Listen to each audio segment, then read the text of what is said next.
வணக்கம் தோழர்களே.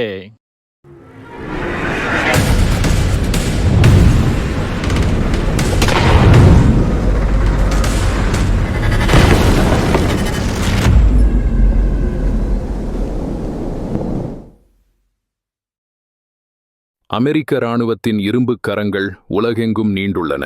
சமீபத்தில் சுமார் 12,000 கிலோமீட்டர் தொலைவிலுள்ள ஈரானை தாக்கியது அமெரிக்கா.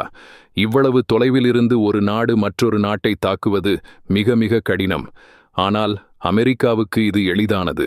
தற்பொழுது, அதாவது இந்த ஆண்டு தொடக்கத்திலேயே வெனிசுவேலா நாட்டின் மீது அமெரிக்கா பெரிய அளவிலான தாக்குதலை நடத்தி வெனிசுவேலா நாட்டிற்குள்ளேயே அமெரிக்க படைகள் புகுந்து வெனிசுவேலா அதிபர் நிக்கோலஸ் மதுரோவை மனைவியுடன் கைது செய்தது. எப்பொழுது வேண்டுமானாலும் எந்த நாடு மீது வேண்டுமானாலும் போர் தொடுக்கும் வகையில் அமெரிக்கா தனது படைகளை உலகம் முழுவதும் பரவலாக நிறுத்தி வைத்துள்ளதுதான் இதற்கு காரணம். சுமார் 80 நாடுகளில் 800 இராணுவ தளங்களை அமெரிக்கா வைத்துள்ளது. சுமார் 1,60,000 அமெரிக்க இராணுவ வீரர்கள் பல்வேறு நாடுகளில் நிலை கொண்டுள்ளனர். ஆசிய கண்டத்தில் எப்பொழுதும் கொந்தளிப்பாகவே இருக்கும் மத்திய கிழக்கில் 19 இடங்களில் 50,000 வீரர்களை அமெரிக்கா நிறுத்தி வைத்துள்ளது. ஓமன், கத்தார், குவைத், பஹ்ரைன், ஐக்கிய அரபு அமீரகம் அதாவது UAE, ஈராக், சவுதி அரேபியா மற்றும் ஜார்டன் உள்ளிட்ட மத்திய கிழக்கு நாடுகளில் அமெரிக்காவின் படைகள் உள்ளன. ஜப்பான் நாட்டில் அதிகபட்சமாக 14 இராணுவ தளங்களை அமெரிக்கா வைத்துள்ளது.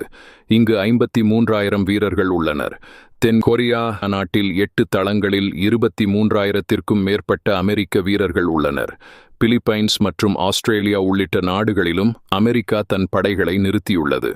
ஐரோப்பிய கண்டத்தில் Germany, Italy, Britain, Poland, Spain ஆகிய நாடுகளில் அமெரிக்க படைகள் உள்ளன. இவை தவிர மேலும் பல நாடுகளில் சிறிய அளவில் அமெரிக்க படைகள் குவிக்கப்பட்டுள்ளன.